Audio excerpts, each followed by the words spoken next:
Hello, welcome to another Silver Cloud interview where we talk to interesting people about interesting things that are happening in the HCM technical space.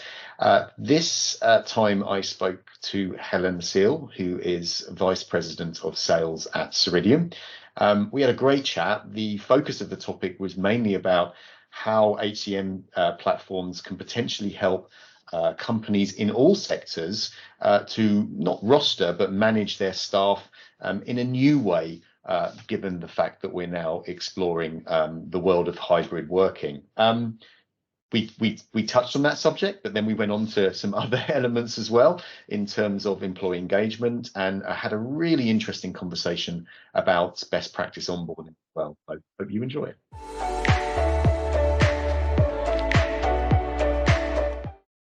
So welcome to this chat that I'm having today, and I'd like to introduce Helen Seale, who is Vice President of Sales at Ceridian. And as many of you probably know, Ceridian supports large and complex organizations globally through their Dayforce HCM platform. And we're very proud to say that Silver Cloud are an implementation partner of Dayforce, which is great. So welcome, Helen. Thank you. So we're going to talk today a little bit about the new ways of working. And, you know, there's lots of discussion that's been going on for months and months and months because of the pandemic of like changing working mindsets and practices. And we're not really going to focus on that kind of broad conversation today. What we want to focus on is purely how technology can help organizations or maybe supporting organizations in a very specific way. Based on conversations that we've had with some of our clients as well. And I think, although we don't want to talk about the pandemic too much and all that kind of thing, the fact is that COVID is still here and we are still dealing with it. And there has been some quite significant mindset changes, which are going to be continuous because of the way that we all now work in this more hybrid manner.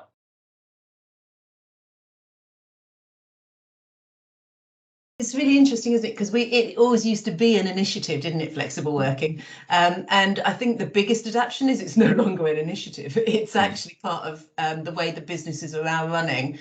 Then now using it to sort of actually just survive. So I think that's been the fascinating bit, to see how it went from being an initiative that they played with to actually being core to the way they work. See, the pandemic drove that, but it's now stayed. And we saw our customers go through three real phases. I'd hate to say phase one was panic, but it was the initial phase was the challenges were all really functional. How do I communicate? How do I make sure people turn up in the right place if they actually have to work somewhere? How do I make sure that I know they're working when they're at home? How do I pay them? How do I just get the work done when I've actually relied on people being in the office? We had a number of customers who were physically having to send people into the office to run their payrolls because they didn't have a cloud system. So there's some very fundamentals that were in phase one panic phase. And then we moved into a much more sustainable, how do I sustain my business for the next couple of years or 6 months or through this period? So how do I make sure that we have people in the right place on a regular basis? So it was more considered, more thoughtful. And I think at that point, when we were in that phase two pace, we saw a lot of customers thinking that this probably would end and we would turn to normal. And then I think as you probably were aware, towards the end of year one of COVID, you saw a lot of people start to talk about the new normal. And then phase three was our customers really working with us on how do we use it to enhance our offering, secure good people in the new normal, because this is not going back. So it was a fascinating journey for and having adaptable software. Obviously, I would say Dayforce is the one you need to have, but having an adaptable having an adaptable software that you could use to help you on that journey, I think that's been really fascinating to watch customers do.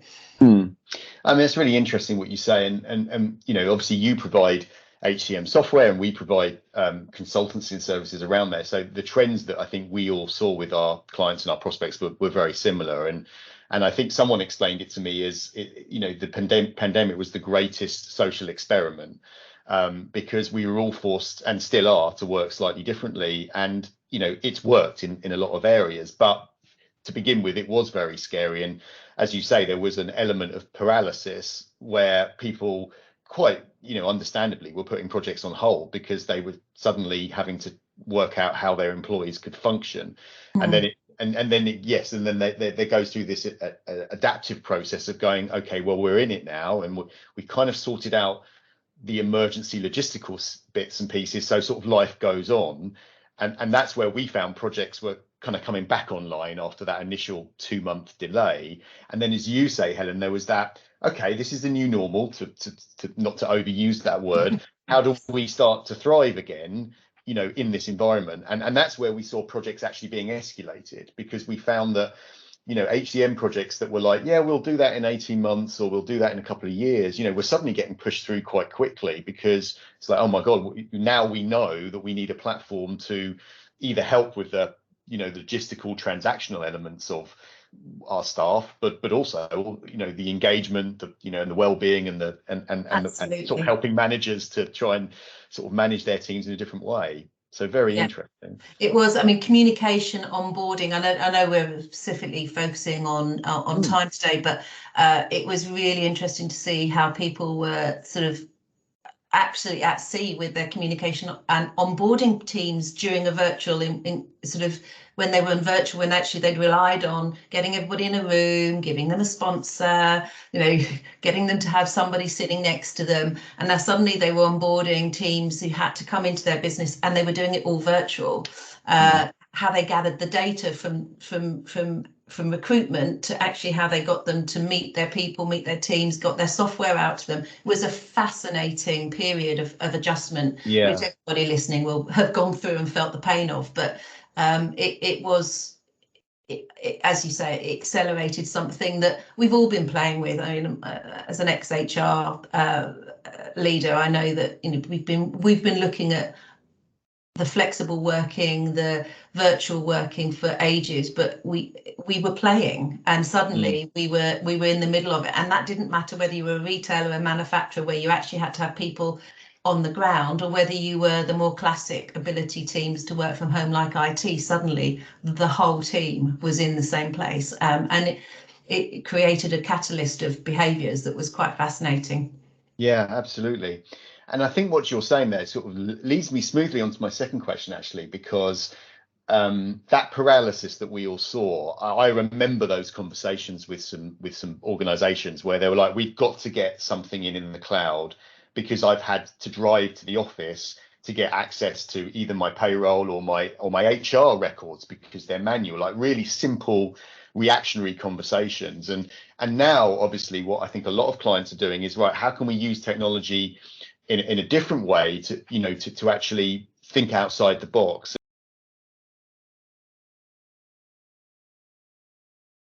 I think we are seeing that. We're seeing the question being asked. We're seeing the people saying, so what would the consequences of that question be?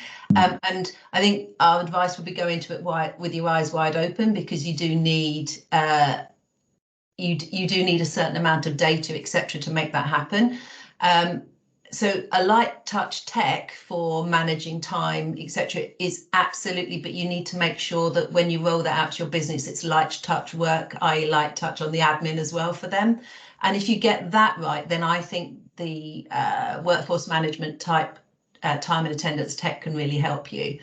So, we saw a lot of outdated workforce management strategies even before COVID hit, and they won't be effective when people come back to this new, I'm going to say it again, the new normal. I'm going to have to find another way of saying that. So during this, let's say, during this critical time of adjustment of this phase that we're in at the moment, balancing the two priorities of empowering the workforce and having greater control of schedules and what they're doing, I think a workforce technology can certainly help. prior to COVID, a lot of workforces had already, sectors should I say, had already found challenges with workforce scheduling. In my old sector, retail, only 12% of the retail organisations actually strongly agreed that they were using their workforce management capability correctly anyway in the labour needs. So they using technology to enhance that 12% would have been part of what they needed to do either way. I think this has just emphasised it. And some of the things that I would say that are really critical to the way we work going forward is provide self-service scheduling, because you can't do it. You can't do it in a way that we used to do it with paper. And if you're going to use a system, it needs to be self-service. It needs to be something that I can go in, I can do the scheduling myself. I can tell people where I'm going to be. You can't do it through a centralized version. So whatever if you're going to use a workforce light, you need to do it. It needs to be self-service. It needs to be something I can help myself. It also needs, I think, the way I would have done it in my old role is I think also some sort of task management into the labour planning would be really helpful as part of this new way of working, so that you can actually talk about the tasks that the team have got to do. And obviously at a pure white collar sort of where I've got a whole role that's mine and I just get on and do it, that's not needed. But if you're trying to manage that next layer down of people who have tasks that they share with other people, then task management would be really useful, I think, if you're going to explore the work scheduling technology. And then I guess my main piece is actually if you talk about compliance, if you lose it, the joy of working at home is you manage your own day, but there's been a lot of burnout over the last 2 years. People have talked about burnout, they talked about mental burnout, they talked about not taking breaks. How do we manage our compliance around breaks for people without some form of technology? How do we prove that we've allowed people have our breaks at home? I don't know about you, but I'm not great at doing them. But you know, we still need to stay compliant with that legislation. So the ability to build in breaks into workforce scheduling. So I think there's a lot to explore. I think we need to be careful not to overcomplicate it and make it an admin burden, because people won't do it. But I think there is definitely something to be looked at for the non-traditional workforce scheduling teams.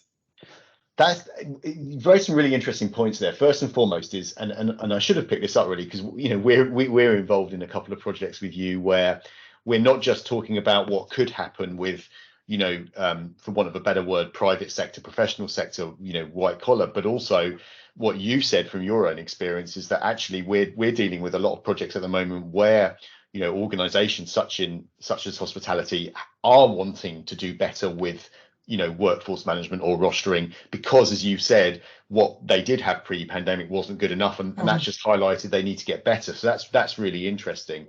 And I also, you know, when I was thinking about what workforce management would look to me as someone going into the office, it, you know, it is to manage capacity and also potentially to manage absence cover, because, you know, there is a lot of absence at the moment, and hopefully as the COVID strains get weaker, then this will be maybe not so much of an issue. But I guess another interesting point there is, how are we compliant to make sure that there is software that's tracking us in a good way, to make sure that if we are at home working, that we do take the relevant breaks. I mean, you know, I'm a bit of a fitness fanatic, and my steps are always down working from home, because I'm not walking to get the train, I'm not going out for lunch, and I'm like you, Helen, I'm sitting at my desk and probably not, you know, doing having half as many breaks as I should do. And I think that's really interesting. And so again, employees should be, you know, have the ability to potentially say, well, I deserve a break and I need a break. But actually some people forget. And I think, and again, it's that audit, isn't it, of making sure that as an organization, you're saying, look, this is what we've done,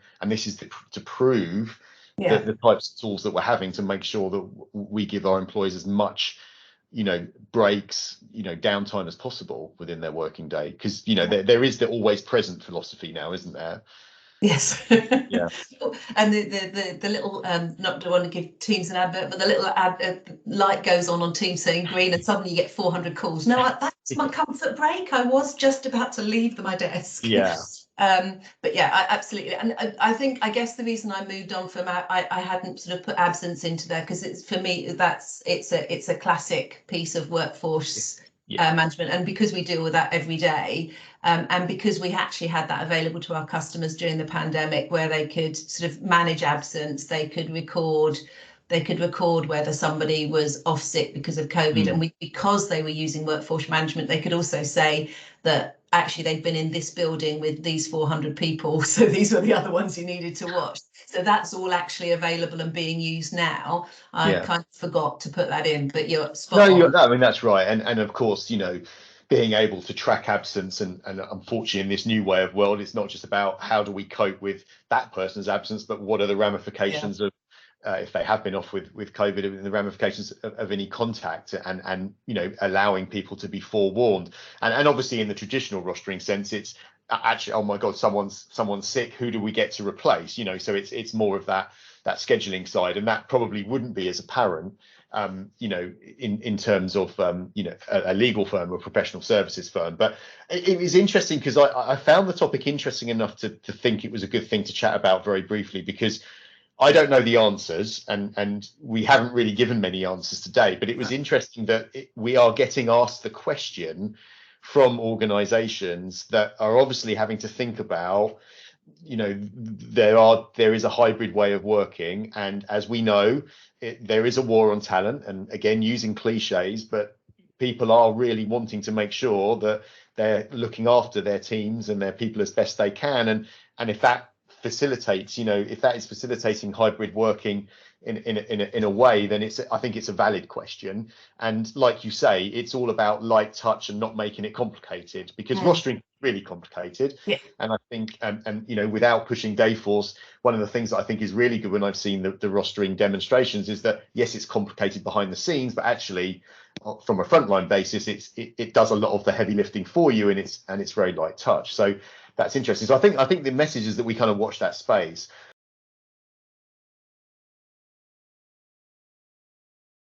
So I think it's highlighted where the gaps are, where we relied on people and personality rather than on a process or a system. So, briefly touched on it earlier, but onboarding. So, as much as 20% of your turnover occurs within the first 45 days. So, especially in the fast turnover like retail, manufacturing, people come in, they either like it and they stay, or they find very quickly they don't and they go. So that was a stat pre-pandemic.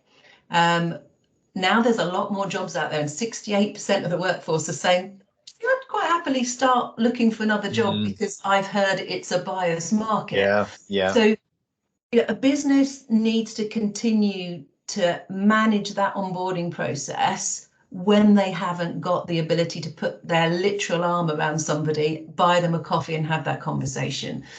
So good and bad onboarding practices have absolutely come to the fore, and I've seen a lot of customers looking at what they're doing, setting the employees up for success from the beginning, linking their onboarding to performance management, linking it to communication, linking it to how their line managers are communicating. And one of the conversations I was having a few weeks ago is, if you think about your normal onboarding process, you have somebody talk to you. If that person's been with you 3 years, you're automatically getting 3 years worth of information. Now, I came from a very established retailer, been around over 100 years. When I had my onboarding, the person who talked to me had actually been in the business 30 years. So I got 30 years worth of business culture and osmosis in that session. So how do you get your culture of your business in front of somebody when they're learning online? And it is about people, it is about communication, but it's also about making sure the training materials are there, making sure the way they're onboarded is aligned with your business process, aligned with your business values. So onboarding absolutely has been high. You've seen a lot of people wanting to focus on that in technology. And finding the right hybrid model as well. So a model that works for you, both remote and going back into the office, being able to balance that and getting your hours right, and understanding that when you actually set up your contract and you're setting up your working hours, all of those things have been a really interesting conversation where people have been trying to sort of get that balance right and using the systems to manage those challenging. And I guess the other big one that I think we all have talked about global workforces, but in the past, I think we've been talking about global as in I'm a British company and I have some people in France and I have some people in Spain and I need 2 separate payrolls. We've seen a lot of challenges over the last 2 years where the person who worked in London was actually French. They went home for a holiday and they got stuck there. How long were they stuck there depended on whether we could pay them, what their taxation, so all of that sort of literally borderless workforce, that's really been interesting. And I think some of the service teams that you were talking about earlier, the legal teams, finance, they've really come a cropper on some of those discussions because they haven't had that in place. Because before, the guy who lived in France came to London, he worked in London, then he went home at the weekend, he hasn't been able to come back. What do we do about that? So there's been some interesting paying people across borderless workplace as well. And then I guess the other 2 things, going back to your pulse surveys, financial, sort of the employee experience, the wellness of people, making sure that their mental health and their financial health, those 2 things have been a lot of surveys, a lot of sort of checking in with people and using your system just to get an idea of how the business is running and how your people are feeling about what you've just put in place. Not an annual survey, but a quick survey out saying, right, we introduced this last week, we've had some good feedback, what do you think, vote here, bump, and getting instant reactions to your changes. We were making changes in businesses daily. And waiting for 6 months to send out an engagement survey wasn't what you needed to do. You needed to be able to send it out within 10 days to say, did that work? Let me know. So, and the great thing about pulse surveys is that they're getting that quick fire information. You're being able to analyze that and see, well, how is the mood changing? And sometimes pulse surveys can be nothing more but are you all right? Yeah, and we, I'm sure other tools have it as well, but we have in our tool, we have a sort of a check-in box at the top that just says, how are you feeling today? And it flashes up to your line manager. So you can go into the HR app and just say, feeling good, feeling engaged, feeling, or feeling upset. And it's 3 questions and your line manager can look immediately and say, oh, okay, I'll have a quick chat with and see how you're feeling. So there's some real quick pulse type stuff, but it's immediate feedback you need when people aren't, because you can see when somebody's not happy when they're sitting at their desk. You can't when they're sitting on Zoom. So that, I think that's been probably one of the quicker learns as well.